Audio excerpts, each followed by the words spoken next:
It's a beautiful day out, nice and sunny. We're in Covered Portage Cove, and Heather's asked me to give you a tour of the outside of the boat. So we'll start this tour at the stern of the boat.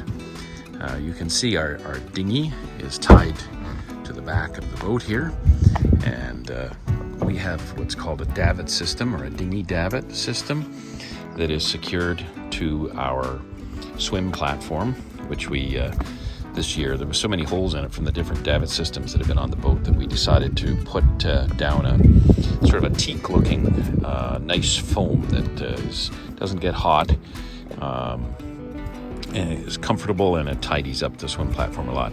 So basically this is kind of like a sideways trailer, and we arranged the dinghy to line up with the first set of rollers outbound or on the starboard side of the boat, hook it up to a winch effectively, and then we winch the boat up, and the bow will sit on these two rollers here, and then the hull sits across these rollers, and the motor will sit on the last two rollers here, and then we clip it in at the back. It's clipped at the front, and that dinghy is secure. This is the stern of the boat. We have our boat name, Clef, and Midland, Ontario is our federal port. It's really not our port, but we are licensed federally, so we have to have a port of call. This is our what's called the Cockpit. We have Frodo's green grass here, which he's not using yet, but we're hoping that he will. Heather, quote-unquote, mowed the lawn today with a pair of scissors. Our barbecue is back here. We do a fair bit of cooking with the barbecue. It's a gas barbecue, and it has its own independent gas tank, a 5-pound propane gas tank. Any excess lines are stored at the stern here. They're readily available. And then our flag is posted here as well. This is our stern entry into our aft cabin, and we have a screen up just to keep the bugs out, but let the airflow go through.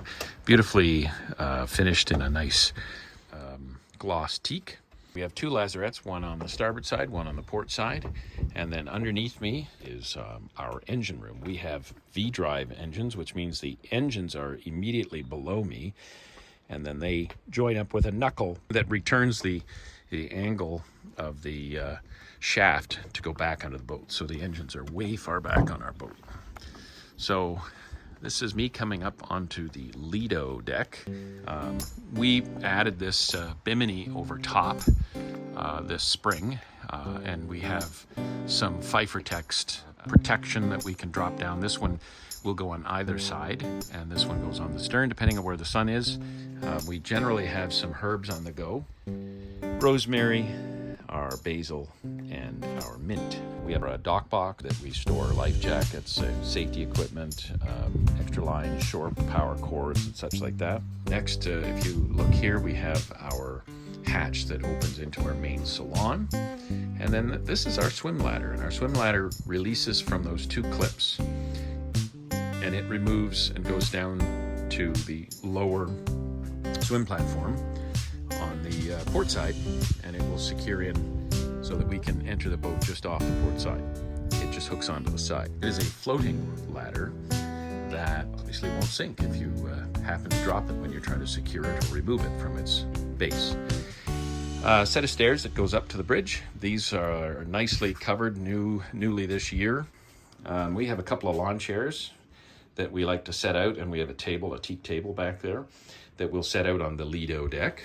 The bridge has all of our electronics, which includes two 12-inch chart plotters.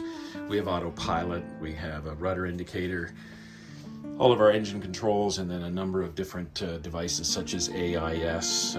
We have a cell booster, various controls for lighting, and depth sounding, and radar, and such like that are all controlled by switches up here.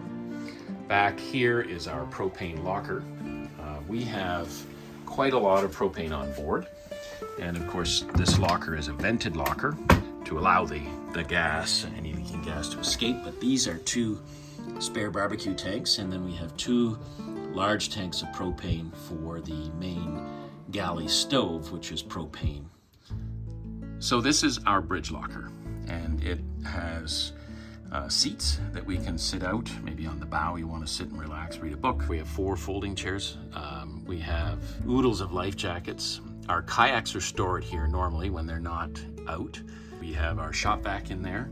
We have 2 spare props in the event that we had an accident with our props, which would be awful, but we do have backup props. And down in the tank room, we actually have a spare shaft as well. These are the captain's chairs here, captain and co-captain or admiral. Our fishing gear is up here. So now we'll go down the port side of the boat. We have along the gunnels here, this is access to the main cabin just in this door right here. Or if we continue forward, we head to the bow. So I'm going to spin us around just quickly, and I'll show you what's nice about this boat is that all of our services are located on one side of the boat. So when we come in, we always want a port tie, whether it's a bow in port tie or a stern in port tie. We always want to tie to the port side of the boat, which gives access to services, which include water, 2 fuels, and the waste tank. So up at the bow here, you'll see these 2 lines tied to the cleats. Those are our snubbers, and they help to create our bridle. And our bridle is what keeps the load off the chain when we're on the hook, when we're anchored. So you can see if I lift this chain, there's no load on it at all, and we are anchored. So if we look underneath the bow, you can see the bridle from the port and starboard side come to a V, and they're clipped to the chain. So the load is on the chain below the waterline, which does 2 things. One is it takes the load off so there's no grinding of the chain, because this is just all loose chain. The second thing it does is it reduces the height of the point at which the chain comes from our boat down to the bottom of the water, which has to do with our scope. The distance from the water line or from the point where the anchor chain rolls off of the bow down to the depths of the seabed. By lowering this chain, it allows us to reduce our scope or increase the ratio. This is our solar array on the bridge. You can see the bow up there. This is our radar here. And then over here is our cell booster. The radar used to be centered on the roof here where that metal plate is, but I've bolted it here so that when we're going under low bridges such as Chicago, I can take this radar off. It will allow me to be lower. The same has been done for the anchor light, which without having that removable, we're over 18 feet tall, which restricts us from some areas. So I've got thumb screws that I installed to remove the anchor light. And here's a shot of the top of our new Bimini covered in bugs.